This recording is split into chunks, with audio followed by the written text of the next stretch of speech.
Hey guys, my name is Anna and I make videos about OCD or obsessive-compulsive disorder. If you've seen my first two videos about what OCD is and intrusive thoughts and obsessions, welcome back to my channel and thanks so much for your support.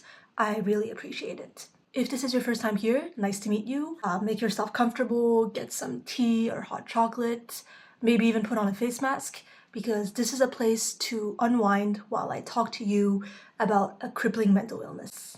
So after covering intrusive thoughts and obsessions last time, I wanted to do a bit of a deep dive on compulsions this week. I've mentioned before that compared to the obsessive half of OCD, compulsions are much more represented in popular culture and also media like movies and TV shows. Which makes sense. You can't really tell what's going on in someone's head, so for people who don't have OCD, they can really only go off of what they see, which is compulsions. Because God forbid they actually talk to someone with OCD, right? It's outrageous, egregious, preposterous. Also, as I've explained before, OCD obsessions tend to center around pretty dark themes, including physical and sexual violence, aka not super appealing topics for the general public. And if you're a writer for a comedy show, for example, isn't it just much easier to make fun of a character for being quirky and a neat freak and obsessed with cleaning? I know I probably sound a bit salty right now. I'm not gonna lie, it's hard not to get at least a little bit annoyed by this kind of thing. But I don't mean to trash these shows and say they're the worst ever for misrepresenting OCD, and I definitely don't mean to pit those of us who have OCD against those of us who don't. That wouldn't lead us anywhere helpful. That's not the purpose of this channel. We're all human, and being human means trying to understand each other and not getting it right every time. All I want to say is that all representation is not good representation. Just because a lot of shows feature characters who supposedly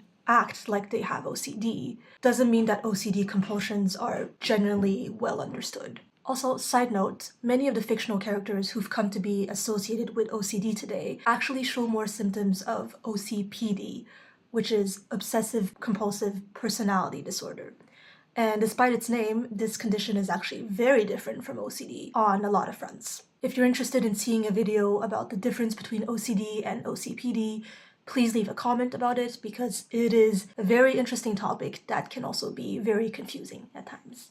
For now, let's stick to OCD. The DSM-5 defines OCD compulsions as, I quote, repetitive behaviors that the individual feels driven to perform in response to an obsession or according to rules that must be applied rigidly.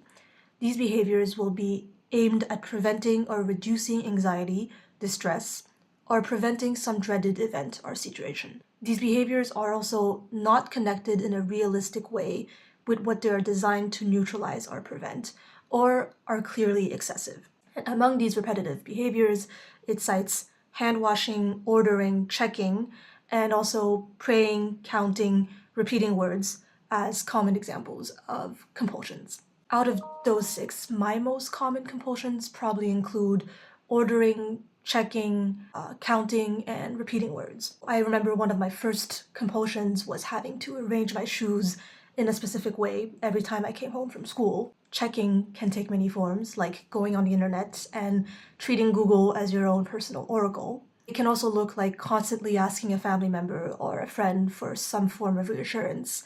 Counting and repeating words are also compulsions that I've encountered a lot, both personally and among other people with OCD that I've met on message boards. Now, I obviously can't speak for everyone, but there seems to be a consensus amongst a lot of us that some numbers are good and some numbers are bad, and we don't like them as much. 3 is good for some reason. Multiples of 3s as well. Even numbers tend to be better than odd numbers. If you're thinking this sounds completely insane, here's a rebuttal. When you're adjusting the volume level on your TV, does it feel weird to keep it at a number that doesn't end in a 0 or a 5? Checkmate. Everyone's mad here. Now, one thing I want to insist on is this part of the definition. These behaviors are not connected in a realistic way with what they're designed to neutralize or prevent. In other words, this means that the link between the content of the obsession and the form that its corresponding compulsion will take can be completely arbitrary. When my mom saw me spending close to an hour arranging my shoes so that none of them would touch each other, she assumed that it was probably because it was very important to me to keep my shoes neat and orderly. And that makes sense, right? Well, the truth is, I don't really care that much about keeping any of my things orderly. Case in point, when I first told one of my friends that I had OCD, the first thing he said was, "But Anna, you're the messiest person I know." The real reason I spent so much time arranging my shoes as a little girl was that I was scared I was a serial killer. And for some reason, it felt like the only way to prevent that from being true was to make sure none of my shoes touched each other. Now, my mom could have had a million guesses, and she never would have come to the right answer on her own. And that's because the way OCD works is inherently not rational. Going back to the DSM-5 definition, we see hand washing listed as the first among possible compulsions. Many people with OCD do obsess over contamination. We may have the thought that, hey, it's flu season and we touched a doorknob, and that means that all the germs there are gonna enter our body and contaminate us and make us sick. And the only way to prevent that is to wash our hands. Now, you might say this actually sounds quite rational. Washing your hands does help prevent the spread of illness, as we all remember from a little thing called COVID. This is where the clearly excessive part comes into play. Yes, everyone washes their hands, or at least I hope they do, but not everyone has to do it over and over again until their skin is literally peeling off, just so they can feel okay. And it's not like we don't know that these behaviors are completely disconnected from our fears or that we're going way over the top. I think I speak for basically everyone with OCD when I say that I've spent so much time telling myself. You're not making any sense at all. For some reason, there's a part of our brain that just keeps telling us that we'll be screwed if we don't do something very specific and immediately. That part can get so much louder than our critical thinking skills. And no matter how smart or logical you are, chances are you're gonna pay more attention to the voice that's screaming, God! Okay, it's happening! Everybody stay calm! What's the Everybody procedure, stay everyone? calm. What's the procedure? Stay calm! than to the one that's trying to have a calm conversation about the weather. It might sound counterintuitive, but I feel like this self-awareness that a lot of people with OCD have can actually make things worse for us sometimes. For example, when we're caught doing a compulsion by somebody else. First of all, it feels terrible to be stopped in the middle of a compulsion, like something dreadfully important has been interrupted and there could be catastrophic consequences. It also means that we'll have to start it all over again later. This refers to the part about rules that must be applied rigidly. When it comes to compulsions, there's no half-assing it, there's no stopping now and continuing later. You either do it right from the start to the finish, or you don't do it at all. Except you can't not do it at all, so you have to do it right. That's really your only option. On top of that, there's also the crushing social shame of knowing that there's no sane explanation for what you're doing. Even if the other person is perfectly nice and chill about it, like, hey there, what you doing? It still feels like...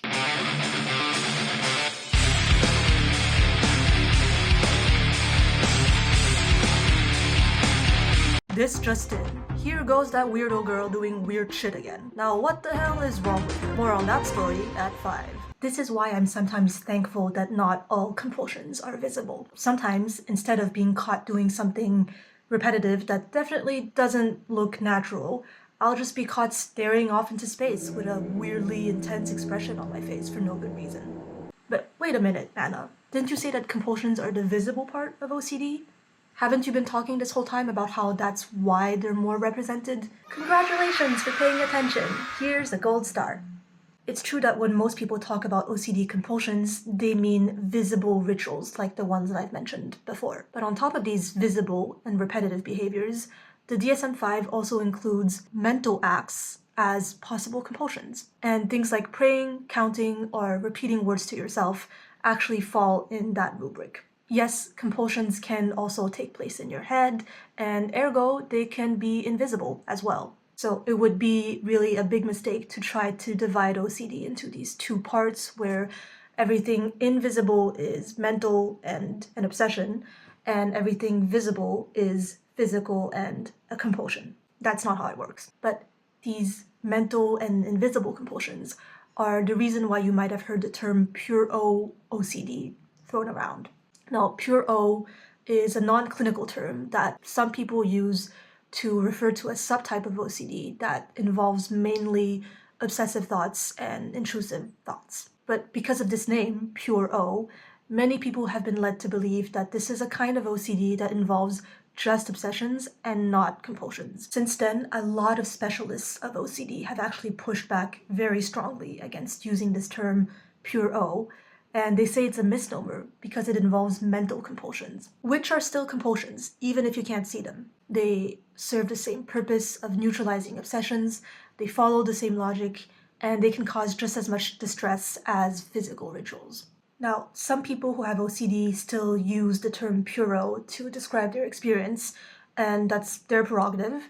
Personally, I don't. I don't like the term very much because for me it's just come to be associated with a lot of icky implications that just rub me the wrong way. Like the idea that compulsions are only compulsions if they're physically visible, and that you're quote-unquote not as sick if you don't have any visible compulsion. And I guess this is related to the reason that I'm making this video in the first place, and why I'm so annoyed that compulsions are so much more represented than obsessions in OCD.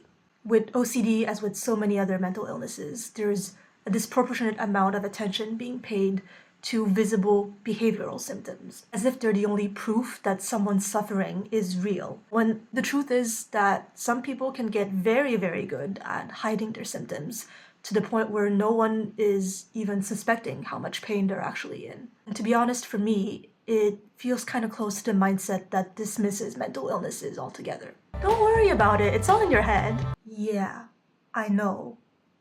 That's where I live. So do you see my problem here, or? Now, does this mean I think we should stop representing and talking about compulsions in media altogether? Well, if I did believe that, I'd be part of the problem, considering that I've just spent 20 minutes talking about compulsions in this video. Obviously, that's not what I want. What I would like is to see better representation of compulsions first, and then also see representation of the motivation behind these compulsions, the intrusive thoughts and obsessions that cause them in the first place. And if you think about it, those things are really one and the same. The best way to understand OCD compulsions is to understand OCD obsessions. Just like with any mental illness, and maybe even any illness in general, the only way you can see the bigger picture is if you look at it from a holistic point of view, instead of, looking at it as two different things smushed together. Anyway, thanks for watching. I hope you've enjoyed this video. If you want to learn more about OCD, or if, I don't know, you think I'm cool or something, feel free to subscribe. I'll see you next time. Bye!